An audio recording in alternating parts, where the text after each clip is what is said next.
आज आहे 23 डिसेंबर 2024 आणि मी माझ्या शेतात आहे. मी म्हणलं होतं ना 21-22 खूप आभाळ येणार आहे.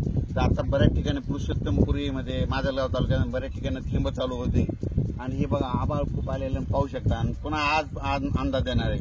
राज्यात आज देखील म्हणजे आज 23 डिसेंबरला बऱ्याच ठिकाणी थोडाफार पाऊस पडणार आहे, कुठं थेंब येणार आहेत म्हणून हा अंदाज लक्षात येतात.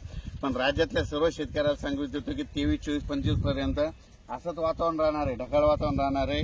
कुठंतरी थेंब पडणार आहे, कुठं पाऊस येईल पण लक्षात यायचं. पण राज्यातल्या शेतकऱ्याला सांगू इच्छितो, वीट उत्पादकांना सांगू इच्छितो, कांदा शेतकऱ्याला सांगू इच्छितो, ज्यांची मका बाहेर पडलेली त्यांना सांगू इच्छितो, कापूस ज्यांचा बाहेर टाकलेला त्यांना सांगू इच्छितो की 26, 27, 28 दरम्यान राज्यात सांगायचं झालं तर म्हणजे पुणे जिल्हा, नगर जिल्हा, सातारा, सांगली, कोकणपट्टी, त्याच्यानंतर संगमनेर, नाशिक जिल्हा, इकडं नंदुरबार, धुळे, जळगाव, संभाजीनगर, शिर्डी, कोपरगाव, त्याच्यानंतर बीड जिल्हा, परभणी जिल्हा, जालना जिल्हा, सिंदखेड राजा, बुलढाणा जिल्हा, अकोला जिल्हा, जळगाव जिल्हा, ह्या भागामध्ये म्हणजे त्याच्यानंतर हिंगोली, परभणी, लातूर, बीड, नांदेड या परिसरामध्ये सांगायचं झालं तर 26, 27, 28च्या दरम्यान भाग बदलत पाऊस पडणार आहे, सर्वदूर पडणार नाही म्हणून हा अंदाज लक्षात घ्या.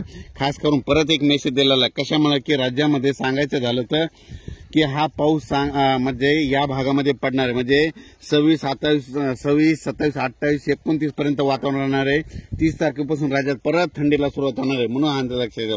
पण राज्यात मात्र आता ह्या जवळपास आज उद्या म्हणजे 23, 24 डिसेंबर ढगाळ वातावरण राहणार आहे. तुरळक ठिकाणी पाऊस देखील येईल, दव देखील पडणार आहे. द्राक्ष बागायतदारांनी लक्षात घ्यायचं, दव देखील पडणार आहे, धुळीचं वातावरण असणार आहे, दिवसात देखील धुळी असणार आहे म्हणून वेलवर्गीय पिकावाल्याने याची काळजी घ्यायची.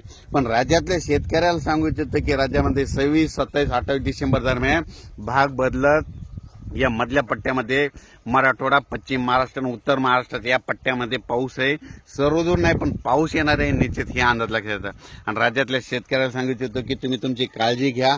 खूप काय मोठा पाऊस नाही पण पाऊस येणार आहे, त्याच्यामध्ये धुया असणार आहे, दव देखील असणार आहे म्हणून हे अंदाज लक्षात यायचा. अचानक वातावरणात बदलला लगेच उद्याच मेसेज देणार आहे. पण राज्यात आज बऱ्याच ठिकाणी आपल्या नातेवाईकाचे फोन येतील, आमच्या इथं थोडा पाऊस आला, थेंब पडले म्हणून हा अंदाज लक्षात यायचा. धन्यवाद.